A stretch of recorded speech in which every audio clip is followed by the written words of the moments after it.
Max wasn't like other dogs, at least not anymore. Once upon a time, he had been a beloved pet, a carefree golden-furred companion who spent his days running through sunny yards and curling up on couches beside his family. But life can change in an instant, and Max found that out the hard way. One day, he was someone's best friend, and the next, he was alone, abandoned, left to fend for himself in a world that felt cold and uncaring. The streets were no place for a dog like Max. He didn't know how to navigate the alleys filled with trash, the cars that sped by without notice, or the people who ignored him as though he didn't exist. He'd gone from being someone's priority to being forgotten. His golden fur was now dull and matted. His ribs jutted out sharply beneath thinning skin, and his bright, trusting eyes had faded into sad hollows. Yet despite the hardships, Max held on to a quiet, fragile hope. Deep down, he longed for kindness, a gentle hand, a loving home, a second chance. One stormy night, Max curled up beneath the rusted frame of an abandoned car, shivering. The rain came down in relentless sheets that drenched him to the bone, and the wind rattled through the alleyway like a cruel taunt. His stomach growled with hunger, but there was nowhere to go.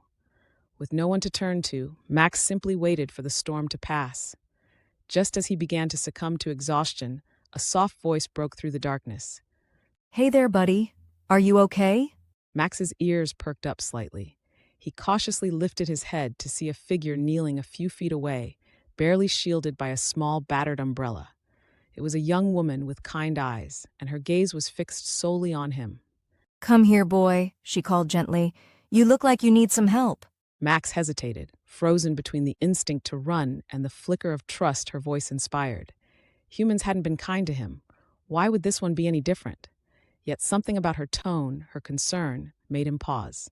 Slowly, tentatively, he took a step forward.